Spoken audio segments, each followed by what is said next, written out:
Hello, everyone, and welcome to our second discussion on the meaning of life and Viktor Frankl's logotherapy. Last time we did a more broad introduction to the topic, and today we want to get into the meat of it and discuss also practical applications, the limit of maybe this logotherapeutical approach, and just to apply it more to everyday situations and maybe also the therapeutic situations. And again, I have with me Amit, who is interested in this topic and so many other psychological topics. And he has delved into the specific book that we discussed of Viktor Frankl and also into logotherapy a little bit. And he wanted my resonance and my feedback and the discussion to some of the points, and maybe also how it relates to my personal work as a therapist. And with that, I hand it over to you. You have prepared a little bit, and we can take it from there. Perfect. Thank you, Doc. Good morning from New York. It's minus 19 Celsius here with wind chill. But, we're all happy to be inside. So that's good. But so Doc, as you mentioned in the last podcast, we went over some of the concepts that Viktor Frankl mentioned in his book, right, which related to faith and what may not have emerged from the suffering in the campus. So we went through that, and we went over survival and how the population in the camps, and then we are talking about concentration camps, use different scripts to survive or decide to end their lives. Yes. Touch upon the meaning of life a little bit and how we can work towards identifying it in our day-to-day life, because there is no set meaning, but we can go over what we do every day and define meaning in that. Yes. And then we touched upon a little bit around usefulness and success as it is defined today in society. And then you took us more towards, and this is something we will discuss or touch upon at the end today as well, and how you believe that we can bring, instead of being useful for others, we can bring inner calmness and satisfaction. In your example, you get it by looking at ducks. There are not too many ducks here, but then so we would touch that. But today, what I'll do is I'll start, as you said, I'll start with logotherapy, because that's where we can go over his 3 tenets that he has mentioned. I'll read some from his book. I've taken some notes. And then I'll try to get what your interpretation of that is, and and we'll take it from there on out, right? And so I'll try to be a little bit more organized this time around, because last time we went a little bit all over the place, in some of the parts. But anyway, so to kickstart, what is mentioned in the book? And again, we are talking about Man's Search for Meaning by Viktor Frankl. So this book, so after his part 1, which he describes the concentration camps, which we figured were different concentration camps, not all of them, all of it was Auschwitz. It was a little bit of Auschwitz plus many others. He goes into defining the therapy which he practices, which is logotherapy. Now, what he says, he breaks it down into 3 parts. The first part, he says, what you have to do is to feel meaningful or to have meaning in your life, you need to go with, number 1, creating a work or by doing a deed. He says that you can arrive to meaning in life by creating work or by doing a deed, right? And I'll get to the question, but I'll define all 3. The second he mentions is by experiencing something or encountering someone. In other words, meaning can be found not only in work, but also in love. This is where I have a lot of questions, but we'll get to that. Yeah. And the third, he says, is finding meaning in suffering. The third avenue where helpless victim may feel empowered by facing their suffering head on, and in that coming out stronger. So these are his 3 high-level tenets in logotherapy, right? Now, just as a side note, this is not the only categorization that he used. There are kind of, as you can imagine, the topic of meaning and purpose is very vast. So this one that you just mentioned is a popular one, but there are a few others where he categorized it slightly differently. So just that, the audience is aware of the different possibilities to break down such a super vast and complex topic as meaning of life is, of course. Sure. Okay, so let's say if we were to go through this, and again, Sure. this comes from the book, so Yeah. that's what we're going through. So let's start with his first one, where he says, creating a work or by doing a deed. What does it mean in your view? Like, I have my own interpretation, but when you were to read this, creating a work or doing a deed, what does it mean? Doing a deed like selfless deed, helping out for the, for a bigger cause? What does he mean by that? Yes. Okay, so in order to approach this specific topic, we have to, again, develop a little bit of a bird's eye view on logotherapy. And one important aspect there is that Frankl and many other existential philosophers and psychologists, they saw that there is something like a spirit, a higher spirit, which is different than our, kind of random daily mind psyche that wakes up, is a little bit tired, a little bit hungry, goes to work, does the drill, and so on. Those people, they saw that there is almost a spiritual dimension that is accessible to us. And this is where ultimately the will for meaning and purpose is located, right? So when we think about activities that we can do, right, the deed that is supposedly possible to tap into in order to create this meaning of life, we have to perceive it from this higher perspective. And from this higher perspective, there's not much of kind of selfish deed anyway. When we kind of, for the sake of simplicity, when we imagine that this higher place is a spiritual mode, a spiritual register, then I don't do stuff for myself anyway. So there's baked in already a selfless dimension into the whole perspective of logotherapy when it comes to meaning, right? Because the idea is to bring people closer to what their spirit actually is, fundamentally. And what the spirit ultimately is not the body and not the kind of the psychological, mechanical mind, but is something that is beyond that. And this beyond, whatever kind of ways you want to use to define that or to reflect on that. But one thing, it's certainly not selfish. So let me understand that, right? Because you said a couple of things, and so there are two aspects of it. So we have atheists who don't believe in God, but I don't know whether they believe in spirits or not.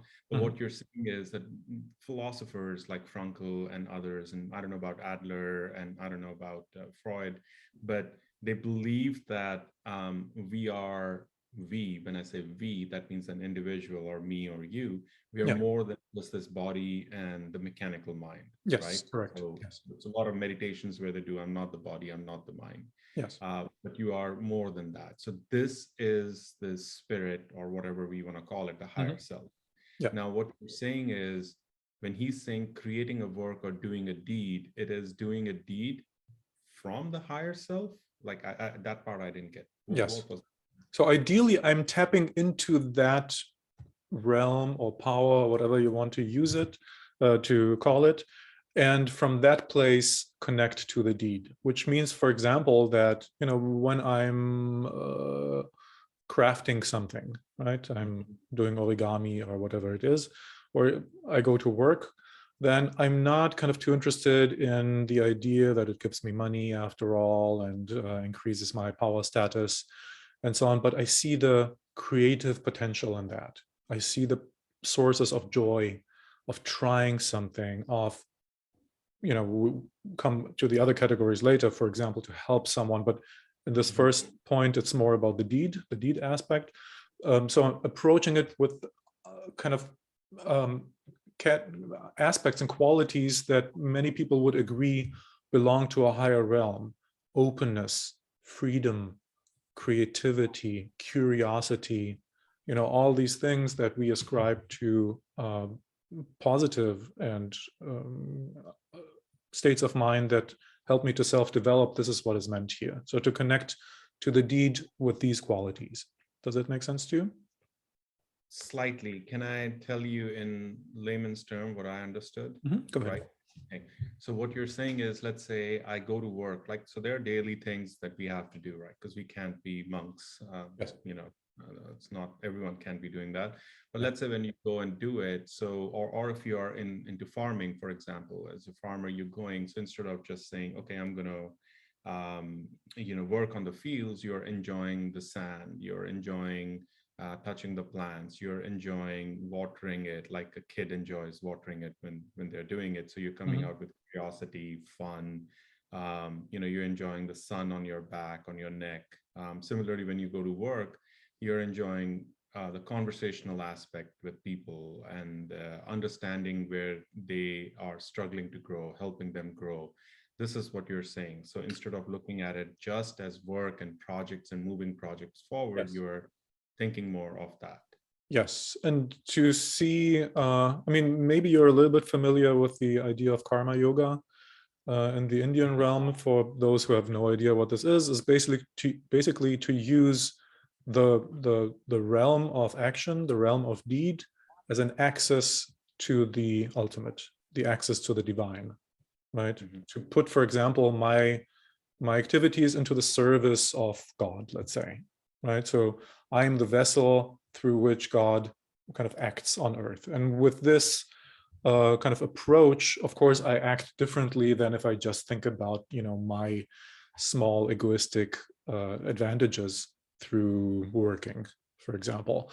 And it goes into that direction, right? If I'm cleaning toilets, I could, for example, ask myself, not that what a demeaning kind of crappy paid job that is, but to kind of connect to the idea that actually I'm contributing to society with that. I'm contributing to people coming in and not being disgusted by this toilet, but kind of leaving in a good state of mind. First of all, they relieved themselves, but also they kind of enjoyed how clean it was, and it was a good experience for them. And I can contribute to that. And by thinking like that, I'm not getting an egoistic advantage out of that, right? It's not a business model that comes out of it or the huge acknowledgement. I'm tapping into kind of a higher purpose that embeds me into society and gives me a place where, even though this is a work that most people don't enjoy to do, but it gives me a place and it gives it a purpose. Got it. And now, not to digress too much, but let's say then you're constantly fighting between, let's say if I go to work and I'm trying to do the right thing, and people are annoying, certain people are pushy. Yes. Yeah, like, okay, maybe they're coming through struggle in their life and you're trying to be nice to everyone. But Yes. then how do you manage that with, let's say, growth, for example, where you have to be a dick 90% of the time or back a few people around? Then you have to worry through that, right? Because from a society perspective, that's how you grow and that's how you succeed, versus you can be a nice guy walking around at work, right? Yes. Then how you have to manage that, or you have to, because that has to be a line to be drawn there.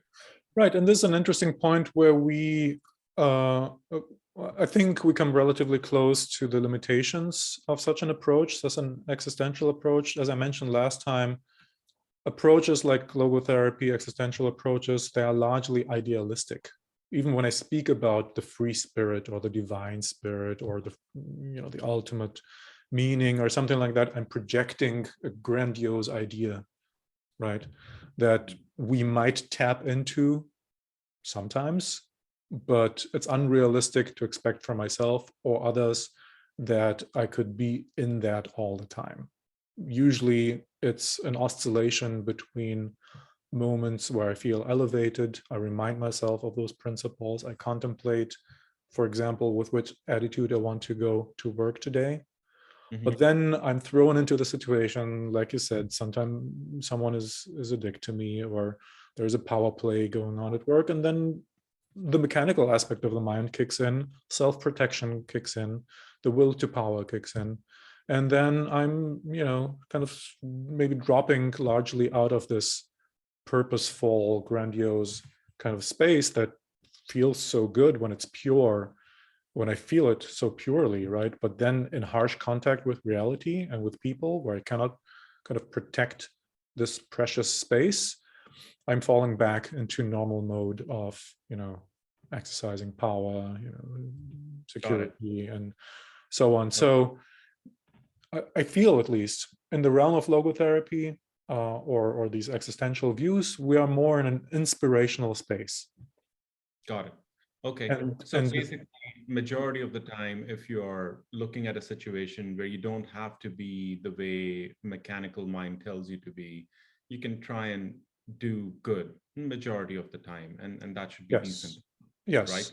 So what you we're don't. counting, what Go we're ahead. counting on is the effect that once I installed in myself this layer of meaning, knowing that it exists, seeing how good it feels to be tapped into this power, then to basically remind myself in those harsh situations so that it can pull me back from the grossest forms of the mechanical mind. For example, I have to do a factory job where there's little meaning to it, but then to remind myself, okay, I also supporting my mother, for example, who is a widow or something like that. And that pulls me out from the most horrible aspects of it, where my boss shouts at me and gives me no breakfast break or something. And then I'm reminding myself of the love and the support that I'm facilitating through my work. And that is enabling me to see purpose, to go through it and not to be horribly scarred by the otherwise, adverse situations that I'm in. It's a bit of a trickery. I feel that it's a trick that you're playing on your mind. I don't know what the real thing is, but this reminds me of back in the day. There was someone who wrote about it when we had kings, and then there were all these workers, and they were going through really harsh time because at the end they believe that when they die they'll go to God, and if they have done a good job, get a good place in heaven. So then they continued on working the way they worked. So yes. Not similar to that, but basically, they were thinking, okay, afterlife. Here we are thinking, okay, in my day-to-day life, how am I helping others? Yes. And that, with that discussion, I don't know if you want to go there already, but this is what I feel is the limitation of such an approach. And then if I compare it to my personal work with people, for me, it's very important to point out in my work what is inspirational and idealistic versus what the real meat of the daily grind is. And the daily grind for me is the oscillation, for example, between such high principles, but then also to accept that I cannot be there all the time, right? Because people might, read books like these, Frankl's book, might be fascinated with this idea, right? Oh, yes, this is what I want. I want to have this higher purpose. I want to walk around with love, filling my heart towards myself, towards others, towards deeds, and so on. So they fall in love with this idea, right? But then, as we already discussed, I cannot stay there all the time. But if I put the pressure on myself, if I look down on the mechanical aspects of the mind, and I say, this is crap, I don't want to be like that. And people who are in this realm and mostly spend their time in those kind of average or average aspects of the mind, they are lesser human beings, and I don't want that for myself. They might create within themselves a pressure to become something that they cannot be, and then a dissatisfaction arises from that. The inner judge is activated, and then there is a potential to feel horrible, right? So part of my work, I feel again and again with clients, is to remind them, look, it's nice to have those inspirations and to create circumstances so that I can tap into that, because it gives us power. It does feel good. But don't judge yourself for not always being able to be there, because you cannot. This is just as much baked into our human existence, that we can aspire to those moments only, to a limited amount of time. Right. Unless you're living in an ashram and, things are. Oh, no. Please visit an ashram and see how people are. All right. The reality is just the mind is built in a certain way. And, even if we make build a small bridge to Buddhism, Buddhism is very sober about that and basically saying, look, this mental apparatus that we have is the way it is. Like it's a machine to satisfy desires. And sometimes those desires are very mean and gross, right? And sometimes they're a little bit more elevated and sometimes they're aspirational, but don't let that kind of mislead you to believe that there is a sanctified space and so on. This belongs to very high developments of the mind. Most of us are better off to accept that we are normal human beings who occasionally, build up circumstances so that there can be an inspirational states of mind, which gives us then power to continue living and working and doing. Awesome. Okay, this was helpful. Thanks, Doc. So now the second part. Yes. And I mean, I have a lot of questions on the first one, but I don't want to keep sticking to that. But the second part that he mentions around is, which we discussed last time. Here he talks about by experiencing something or encountering, and I'm reading it verbatim, by experiencing something or encountering someone. In other words, meaning can be found not only in work, but also in love. Yes. And further to this, Edith, I don't think I'm going to pronounce her name right, Weisskopf Jolson, she observed that the notion that experiencing can be as valuable as achieving is therapeutic because it compensates for one-side emphasis on the external world of achievements at the expense of internal world of experience. I have no idea what that means. I have some idea on what he means when he says by found by not only work, but also in love, by loving others. And I think this is where I talked to you last time, where I said, it seems like people have kids because it's easy to love your own kids or dogs. And by loving someone else, you're not thinking about yourself, you're thinking about them. So you're feeling a little bit less miserable on a day-to-day basis. Yes. But I'll let you give your view on this. Yes. So I also don't understand exactly what this other quote was, because that needs more context. It's just too vague in that sense. But what is relatively clear that when we tap into this source of meaning, which is the connection, the relation to other people, whereas, love could be one representation of that, that's a very broad field, right? So one aspect of that could be, for example, to have one's own kids or to focus on one's own family. But again, kind of tapping into this higher bird view perspective on life and existence and spirit, I think it becomes clear that what is actually meant is the awe of the existence of others and the awe of my own existence in general, where I seeing, so when I employ empathy, right, to put myself in someone else's shoes, and I do it without my own agenda, kind of to get some advantage or benefit out of it, I cannot help but, feeling sympathy and love for them, because what I recognize is that they struggle. Everyone struggles. It doesn't matter how confident someone looks, like everyone tries to find their formula to get through life and to be somehow satisfied. And many of us don't succeed with that. There is another group of people who, sometimes it works and then it doesn't work anymore. But what we have in common is the struggle, right? To deal with those situations of being exposed to life, being thrown into life without, being asked, obviously, if we want this existence or not. And that is a challenge for most people. And when I become aware of that and how helpless people are in trying to, appear confident and, having figured it out, and with how much enthusiasm they throw themselves into the next project because they hope, oh, this will help me, this book or this work or this relationship. I cannot help but to feel, sympathy, empathy, sometimes pity, but also just an acknowledgement of the struggle that they have. And I think one can call it some sort of a selfless love in that moment. Does it make sense?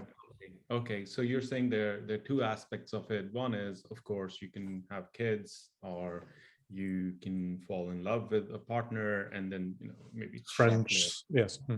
Yeah, and that, so that's short-lived, or when you all of a sudden make new friends, right? You feel really excited, you go on trips, you travel, but that's all short-lived.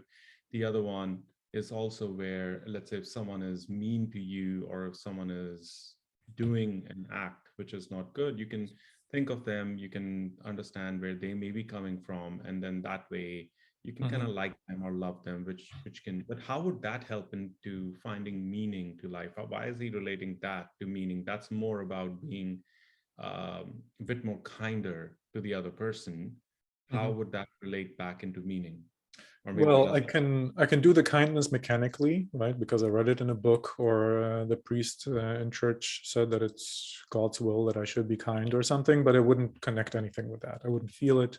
I wouldn't be I wouldn't be filled up with a higher sense of what I'm doing there. So this is obviously not what is meant, right? So meaning comes into play when I'm connecting with a higher aspect of what I'm doing there, of showing understanding, of putting myself into someone else's shoes, which again has to be connected with some sort of selflessness, which kind of transcends my very personal situation where I'm in, right? That I have these and these debts, where I was, I don't know, I was left in relationships already twice, and I have these scars from the relation. So the more personal it gets, the more kind of the mechanical aspect of the mind kicks in, the less I am involved personally, and I'm tapping into something broader.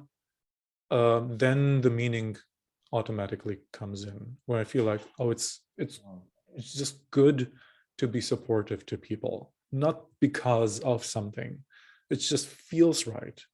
So you It's feel more content. yes, and this contentness that doesn't come from a specific benefit that I get, Hmm. right? The contentness of oh, finally my boss acknowledged my work or something, which is not just short-lived in time, which is because it goes away, but it's also limited in its, it doesn't, I know it doesn't fill me up completely, right? There are parts of my heart, for example, that are not filled up by such an acknowledgement.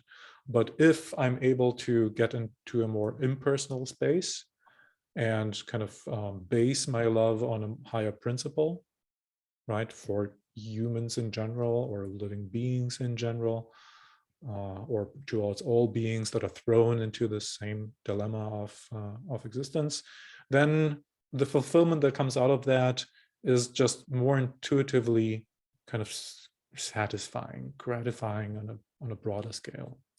Right. And I think this also is, talking from my own experience, I feel Hmm. that this also needs a lot of time, because sometimes when something happens, like in family or otherwise, immediate mechanical mind reaction is very different, because it's a threat, it's an insult, it's like, how dare they say this to me after Hmm. I did all this.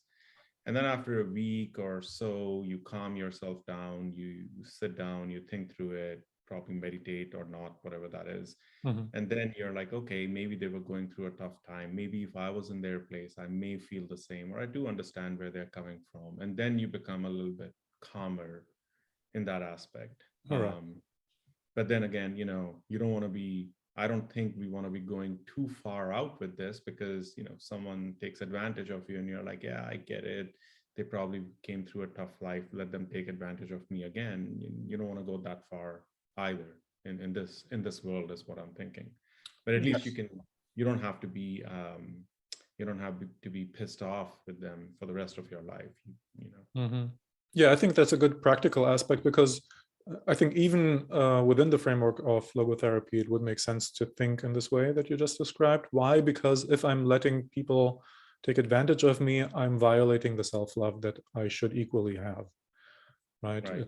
It would be wrong to prioritize kind of the well-beings of others versus myself, because then I'm not honoring the same principle that I apply to others, to this form, to this mechanical mind that is equally thrown into the difficulties of its own existence. So it does make sense, I think, even within logotherapy, to balance those out in practice and not to kind of lean towards one or the other to to favor either myself or others in a specific situation. Good. Okay. So that's on encountering someone, understanding them, and feeling love towards them, right? But again, I mean, it's a good thing to do every now and then, but obviously in this world, you can't be 100% on this idealistic path at all times. Yeah. So then coming to his third tenet, which is finding meaning in suffering. So here, we may go through it a little bit. And I was reading something last night about, Jack Bogle, Bogle is the founder of Vanguard Mutual Funds. He's like a guru. They used to call him Saint Jack, but, I'll tell you, when I read about him in his autobiography or the books he wrote, from the books I'm reading on what people observed him, you see two different angles. And even though he was going through suffering, he didn't have a private jet, he donated half the money he got, he still had the same human tendencies and the fear that after he dies, no one would remember him, things to that nature. But then I will relate that back to these three. But coming to the finding meaning in suffering, what he's saying is the third avenue where helpless victims or victims who have suffering may feel empowered is by facing their suffering head on, and that coming out as being much stronger. Yes. Right. So kind of like, and what he says is, don't apply suffering unnecessarily. And this is something I spoke with you, I think, a couple of times in our own personal sessions, where I was telling you that, a lot of these, positive thinkers, talkers, what they do is they don't eat for a week, because what they're trying to do is they're trying to suffer, and they're trying to say, okay, I'm going to put my body through the suffering, so in the event I end up in that situation, I know I can survive, right? So that's more of an artificial suffering, because they know they can break and eat at any time, versus real suffering, right? Like in the concentration camps, right? It is real suffering in the concentration camp, or for someone with a medical illness, they can't get out of it. But what he's saying is, instead of suffering and feeling miserable, take that and turn that around and say, okay, let me see how I reacted to it and coming out stronger. Yes. Now, again, idealistic, yes, very good. You want to be that. You want to be the person coming out stronger. And maybe once you come out stronger, you look back and you're like, yes, I overcame it. But while you're going through it, what do you think? Like, what would you recommend to one of your clients about this? So, well, first of all, I think to further characterize what this approach would mean is it's a reflection of another principle that logotherapy applies, which is basically that no matter what happens in your life, because ultimately you're a spirit, ultimately the spirit has free will, it's free, it's not bound to the mechanical aspects of the psyche. So no matter what happens, you can still choose to interpret or to see whatever happens in a different light. This is up to you. Theoretically, yes, when you're in strong pain, it makes it more difficult and so on. It pushes you into the mechanical mind. But even in those situations, if you really are able to tap into your spirit, you can find purpose in continuing. You can find purpose in, in spite of the suffering that you have, to support, for example, other people who are suffering at the same time. You can find Leonard Tolstoy. He wrote very nice short stories at the end of his life, but very simple people, peasants, tailors, street workers, who had a very kind of naive but heartfelt devotion towards God, Christian God, in that sense, and who were able to endure hardship because of that, right? So they went through real suffering, as you call it, the lack of resources, hardship, difficult work, and so on.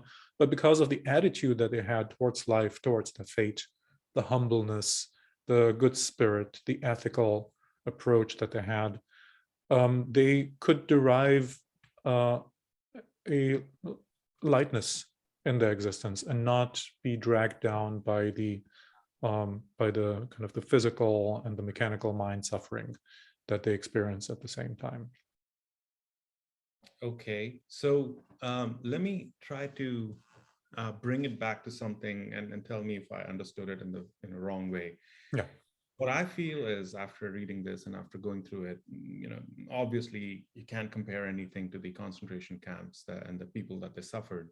Yeah. But even outside of the camps, it seems like everyone is suffering one way or another, right? Mentally, emotionally, and now it seems like even kids all the way down to 20 years, 18 years, they are suffering because of all the media. Teenagers. Yeah, the teenagers are suffering, which was unheard of. I didn't even think about this until I got to 30 plus, and then my issues started coming up. But so relatively, I think I had a decent enough teenage life. Now the kids are in trouble. But coming back, so pretty much we are all suffering one way or another emotionally. The value of life. Am I doing something meaningful? Versus when we were hunter-gatherers, I assumed we weren't suffering. The only thing was fear and anxiety, which was real fear and anxiety, because you can be Isn't that suffering? To be half eaten by a tiger and then escape, and then to limp for the rest of your life and not being productive. And I mean, that's real suffering right there.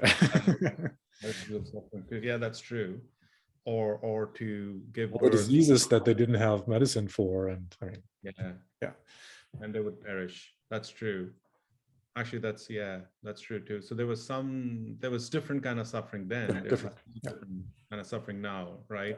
So basically, and I don't want to bring back Buddhism into it, but you did say it is, what word did you use? In Buddhism, it says it's always suffering, right? Yeah, that we kind of, there is no way not to suffer. It's just how you react to that suffering. That would be logotherapy again. Yes. Okay. You can choose to develop a different attitude and approach and perspective towards the suffering that you're experiencing right now. And it becomes very, these kinds of ideas have become widespread in a very diluted form into the everyday discourse. So how often do you hear people say, who experience something horrible, that they say, oh, there's what do you say in English? Like there's always a meaning to it, or it's meant to be because I have to learn something from it, and so on. These are diluted ideas, watered down ideas that come from such existential approaches like the logotherapy. Of course, they're not, they're not deep and resonant and as kind of thorough as those philosophers had in mind, but you see how kind of it affected people, and strangely enough, it gives people a certain consolation, even in this superficial way, that you just, someone dies and then you go and there's a consolation, what, maybe it was for the better. As kind of superficial it is, but it does something to them, something small. Yeah, because what else are you supposed to say? Like, life sucks, you should go kill yourself too? I mean, that's the only other option, right? Well, that would be sober, right? That would be harsh or punishing. But I'm just surprised that even on such, watered down versions like slogans and so on, it's good for something, that people find a little bit of consolation in that. And this is just a reflection of a much higher principle, of course, that Frankl had in mind when he described this principle of finding meaning in suffering, finding meaning in fate, right? Okay. I mean, I would think of this more to the Stoic side, where, obviously they were talking more around, because of suffering, you should enjoy what you have today instead of always seeking to get more. You can be happy that you can drink. There are people who can't drink because they have issues, and to them the taste of water, they crave it, whereas we can just pick up a glass and drink, or walk, go to the bathroom. For people who can't go to the bathroom on their own, how difficult it is for them, and using using that on a day-to-day basis to be happier for what you have rather than keep asking for what you don't. Yes, and this would be one specific application of this principle. But again, to bring it back to reality, how often do I work with clients who have an issue with themselves or are dissatisfied with their life or with their relationship, and then they sit there and kind of in an apologetic way, they say, I know there are people in Africa who kind of have it much, much worse, and I kind of feel bad for my luxury problems that I have. And it kind of needs a lot of work from my side to help them to understand that what they feel is legitimate, but it's difficult for them to accept because they already have applied in the past the position, for example, that you mentioned, something that can come from a Stoic wrong understanding of Stoicism, to kind of elevate my position by reminding myself that other people have a worse life. It might work for a while, but issues will not go away because of that. And I cannot maintain this, kind of more optimistic perspective on my issues forever. There are legitimate issues that people have with self-respect, with self-love, being exposed to circumstances where not treated well. And this cannot just be, discussed away or by a flip in my attitude and reminding myself that other people cannot drink. And it's just legitimate, to feel bad because I'm waking up depressed is super legitimate. It doesn't matter if I live in a mansion or not. I feel bad. So what should they do in that case? I mean, of course, he's talking about logotherapy. Obviously, he did have clients coming to him and people who do 100% follow his technique. What is it that they are supposed to do if they're going through suffering, like other than counseling? How should they approach life? Or are you saying each person's scenario is different and they should work out towards what's best for their scenario? Yes. So personally, I have to say, I don't know anyone who is kind of a devoted follower of Frankl. So I don't know what it would mean by the book to apply this to 100%. But because, well, let me put it historically again in a different perspective. So Frankl's kind of logotherapy is something relatively specific. But at around the same time in the 30s and 40s, the humanistic approaches to psychotherapy in general came up, which is Carl Rogers' person-oriented, client-oriented approach, or Fritz Perls' Gestalt therapy. And they have in common the aspect that they perceive human life as unique, and human suffering as unique, and human experience as unique. And logotherapy does the same. And what all these approaches have in common is the understanding that, okay, if this is unique, then there can be no standard answers. Then the role of the therapist is to tap into this uniqueness and help people to process themselves, to feel themselves and to understand themselves in a unique way, and to forget about the criteria of society and what is good or appropriate and so on. So I'm really listening as a therapist when I'm in that kind of, when I'm upholding these principles. I'm really listening, and then I'm listening to the very specific dissatisfaction there is, and I'm giving it the space to express itself. And then there is the meaning, there's the meaning of interaction and the meaning of feeling oneself and wishing oneself well, that would tap in kind of and elevate the position of the client. And even without giving specific advice, often enough people then afterwards say, at least I got something off my chest, and it was good that you listened to me. Like, that felt good. Right. So let me understand. So basically what you're saying is, when people do come to you with sufferings, whatever that might be, because everyone's suffering is a big thing for them. For someone else, it may not be, but for them, it's a big thing. So when they come to you, they talk about it, they let you know, and then you're looking while they're talking at what their suffering is. What is it that is a positive that they feel? And you try to elevate that positive in their mind, so it's a little bit less suffering and a little bit more tolerable suffering. Is that like something what you're saying?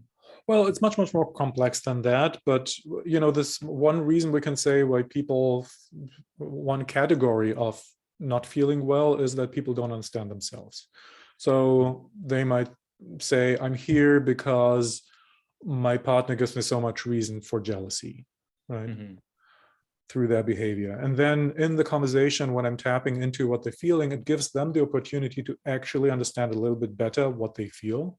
So they might come to understand, for example, actually what gives me grievance is the possibility of loss, of losing the partner that I have. And I don't know how to deal with myself once I have lost this very important person in my life, which is 2-3 steps beyond where they were stuck before. It's just, I'm jealous, or my partner's flirting with someone else, and that kills me. It's developed and has developed because I opened up the space and I was interested and curious and really investigated with them what is behind those superficial phenomena that they perceive. And this is, I feel, it would be within the realm, I think, of also logotherapists to appreciate the uniqueness and the individuality of the client that is in the session with them, and to help them to get a deeper understanding of the situation where they're in. Got it. Okay. This was good, Doc. So I think with this, I'll stop questioning you on the book. I felt this was very useful, at least for me. And anything else you want to close with at this point for Frankl?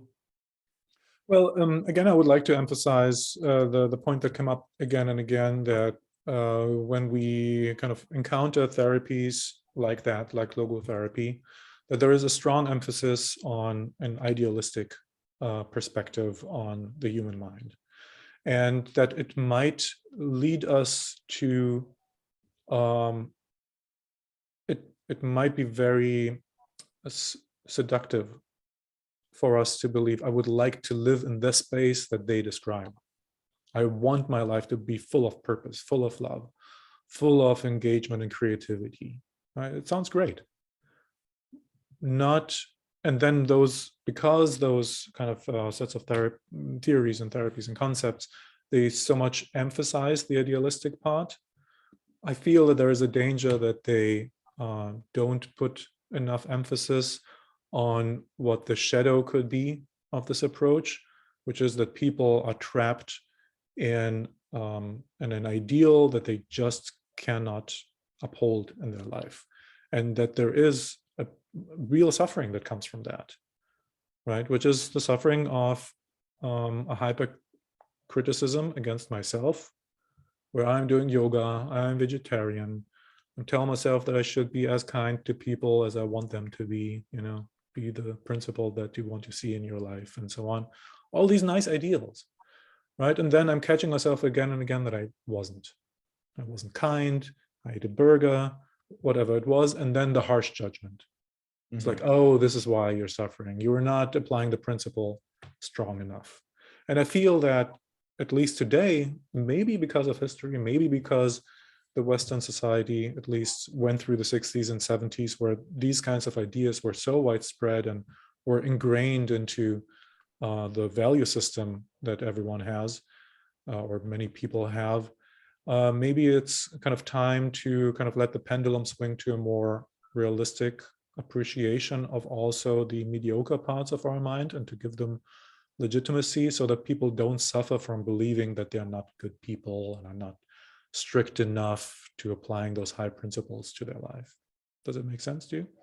No, it does. It does. And I think I'm not trying to make a simple relationship, but all these positive thinkers and all these motivational speakers, when they go out and they talk, they make it seem so simple, and they make it seem like they're consistently following those principles, that people like us listen in to podcasts and we're like, oh my God, we should follow it. But then we get tired of it. And when we don't do it, we feel bad that we don't do it, but we should do it. But it's not very possible. And as you told me once, it's a product that people are selling. And you're buying that product, and that may not work for you. And similarly, I sit and work most of the days, so I can't think about having a six-pack, right? That's just not going to work. That's not what I do. But having that realization, expectation, listening to podcasts, getting to that's just not going to work. And that's where I was talking to you about Bogle. Although I he's a saint to most of us because he helped us with financial journeys. And in his books, talks about how he donated half his money and into charity. He never bought a private jet. He himself also was really troubled when he gave his own mentee the CEO position in the organization. He wanted it back. Mm. And even when it was time for him to retire, his biggest fear was, what if people forget him?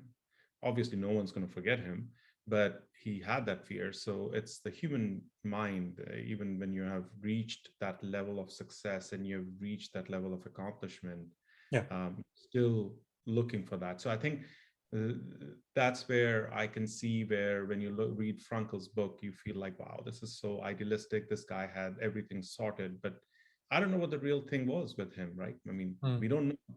So maybe he also had issues where he couldn't sleep at night. I think only I have that issues, but I think most people do. So Well, he yeah, wouldn't so be human if he didn't, right? yeah, that's Yeah. true. So all right. Okay. Apart from that aspect, I'm curious because the meaning of life, this kind of the topic, was important for you and is still important, I guess.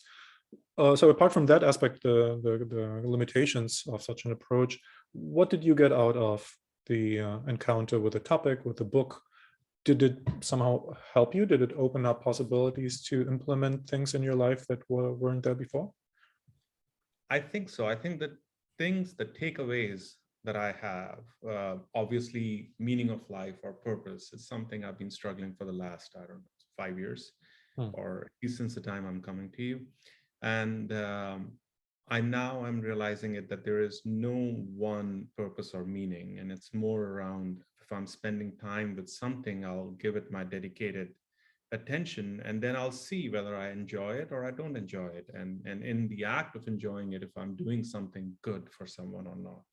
So that is all I could think of. And then if I end up getting something where I'm loving it and I'm doing it and it's adding value to society, that's great. But I may not even get that, and I should be okay with that.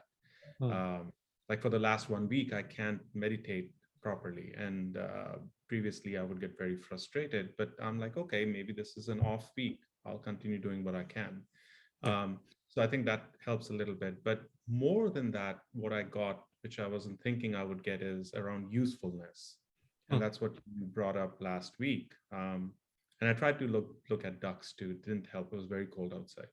Um, so in usefulness, what I'm trying to now figure out is how do I, um, instead of feeling that I should always do something for someone else, how can I be happy in or with what I am, or in terms of existing? I don't know, people think of it bad that when someone says, oh, so you're just existing, Hmm. but could you be existing and be happy? I mean, not everyone could be Bogle, not everyone could be Warren Buffett, not everyone could be, even taking us to the moon or to Mars, probably, as Elon Musk is. But can you be still okay with yourself without judging? I don't think I can get there anytime soon, but Hmm. that's a concept I would like to play with a little bit more. So that's what I got out of all this, at least for now. Okay. Well, I'm glad to hear it, and whatever contributes kind of to our kind of sense of where we are and how to deal with all those complications of ourselves within and the complications of life is a step forward. And I think it's kind of it's realistic, and it makes sense to not to disregard those morsels that we find on the way. And I'm glad that it supported you in some way. Cool. Perfect. Thank you, Doc. Thanks for your time. Okay, thank you.